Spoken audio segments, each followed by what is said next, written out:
Halo teman-teman, Assalamualaikum warahmatullahi wabarakatuh. Berjumpa kembali dengan saya, Bundanya Zoya. Apa kabar teman-teman hari ini?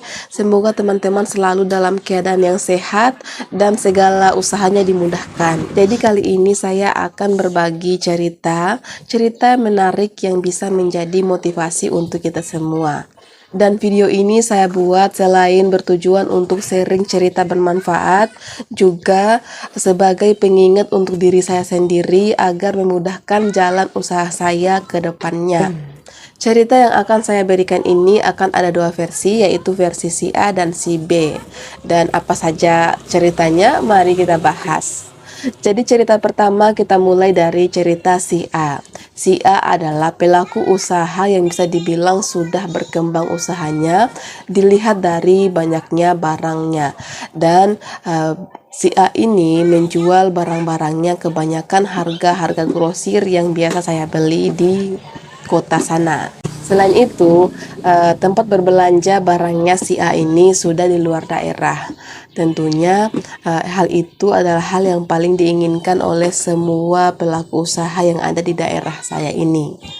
Dan dapat disimpulkan bahwa kira-kira modalnya itu 5-8 kali lipat dari modal saya sekarang. Namun sayangnya sekarang ini si A ini terlihat begitu kosong ya barangnya ya teman-teman, dan jarang dibuka tempat usahanya. Dan menurut cerita dari para pembelinya yang datang ke sini berbelanja, mereka cerita sendiri teman-teman, bukan saya yang mengorek cerita, namun mereka bercerita bahwa mereka tidak lagi senang berbelanja di tempat si A karena kendala ini dan itu. Dan saya menyimpulkan bahwa ternyata antara si pembeli dan si penjual ini harus ada komunikasi yang baik agar pembeli kita itu senang berbelanja di tempat kita. Di cerita ini istilah bahwa pembeli adalah raja sangat berlaku ya teman-teman. Jadi perlu teman-teman tekankan bahwa meskipun kita mempunyai barang yang banyak, namun cara pelayanan kita yang tidak baik dan tidak bisa menjaga komunikasi dengan para pembeli kita, maka itu akan membuat usaha kita macet karena para pembeli tidak lagi berkenan datang berbelanja di tempat kita. Selain itu, harga barang yang tidak konsisten juga bisa membuat para pembeli tidak senang. Sehingga jika teman-teman merasa bahwa kita pelupa, maka usahakan barang-barang tersebut ada harganya.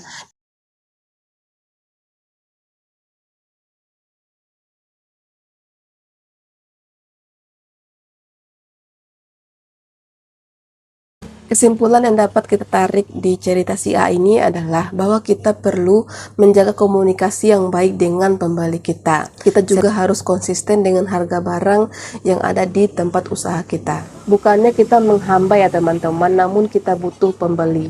Bukan dengan bersujud, mencium kakinya, mencium tangannya, memohon-mohon kepada pembeli untuk datang berbelanja ya teman-teman, namun dengan cara memberikan kenyamanan, pelayanan yang baik, berbahasa yang baik, berkomunikasi yang baik. Dengan cara seperti itu, insya Allah para pembeli kita pasti akan merasa nyaman datang berbelanja di tempat kita. Mari kita beralih ke cerita si B.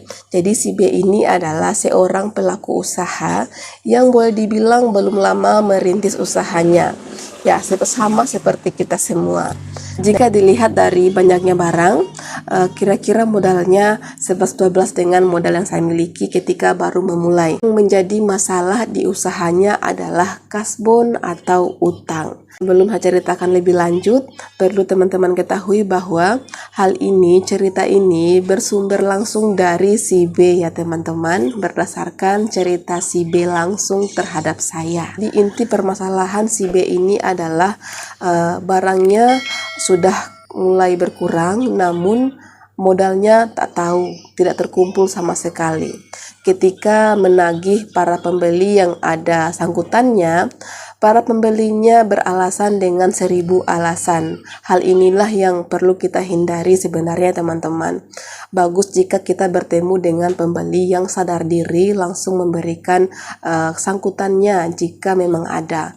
Namun kebanyakan di kampung-kampung, di desa-desa, pastinya jarang ya teman-teman hal tersebut terjadi. Menurut cerita si B ini sendiri, usahanya masih berjalan, namun banyak barang yang kosong, mau berbelanja barang namun tidak bisa kecuali mendapatkan suntikan modal lagi. Jadi kesimpulan yang dapat kita tarik di cerita si B ini adalah teman-teman harusnya tidak meleluasakan utang atau kasbon demi kesehatan diri sendiri dan kesehatan usaha kita.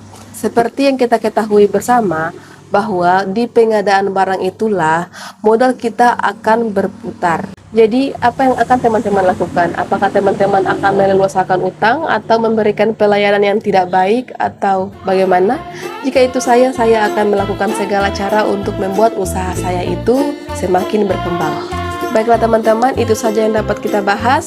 Jika teman-teman merasa ada pertanyaan seputar warung sembako atau toko kelontong, silakan tinggalkan jejak di kolom komentar.